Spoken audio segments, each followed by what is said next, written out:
ನನ್ ಕುತ್ತಿಗೆಗೆ ತಾಳಿ ಕಟ್ಟಿ ಮದ್ವೆ ಆಗ್ತ್ಯಾ ಇಲ್ಲ ನೀನ್ ಕುತ್ತಿಗೆನ ಕೊಚ್ಚು ಕನ್ಸ್ಬಿಡ್ಲಾ?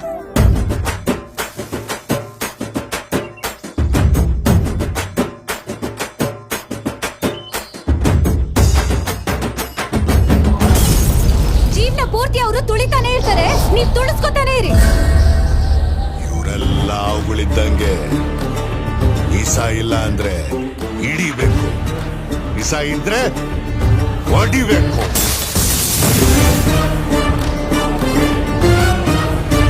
ಅವರೆಲ್ಲ ಜೀವ ಇರೋ ಚಪ್ಪಲಿಗಳು.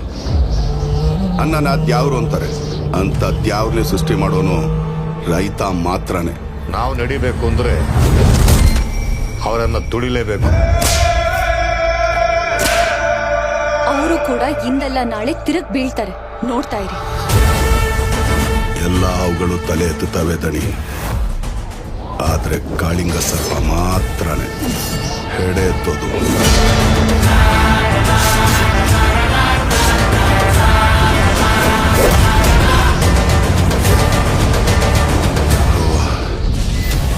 ಎಷ್ಟು ಸ್ಕೆಲಿಟನ್ ಸಿಕ್ಕಿದೆ ಅಂತ ಗೆಸ್ ಮಾಡಾದ್ರು ಹೇಳಿ.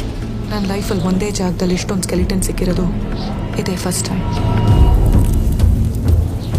ಅವನು ದೇವಸ್ಥಾನಕ್ಕೆ ನುಗ್ಗಿ ಉಂಡಿ ಹೊತ್ಕೊಂಡು ಹೋಗೋನಲ್ಲ, ಗರ್ಭಗುಡಿಗೆ ನುಗ್ಗಿ ಯಾವನ್ನೇ ಹೊತ್ಕೊಂಡು ಹೋಗೋನು.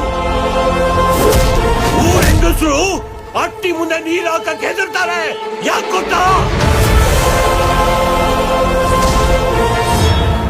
ಅವನು ಬೀದಿನೆಲ್ಲ ರಕ್ತದಲ್ಲಿ ತಾರಿಸ್ಬಿಟ್ಟು ಹೋಗಿದ್ದ.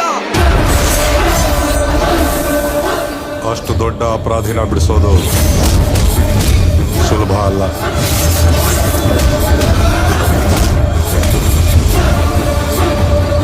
ಈಗ ಅವ್ನು ಪುಳ ಬತ್ತಾವನೆ, ನಮ್ಮೂರಿನ ಒಳ್ಳೆ ಮಾರಿನ ಹೊತ್ಕೊಂಡು ಹೋಯ್ತಾನೆ. ಯಾರೇ ಅವನು?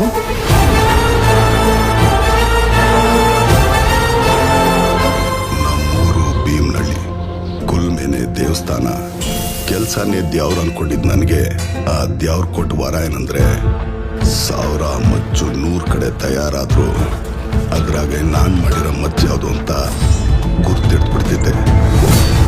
ತೆಪ್ಪಾಕಿದ್ರೆ ಸಮಸ್ಬಿಡವ.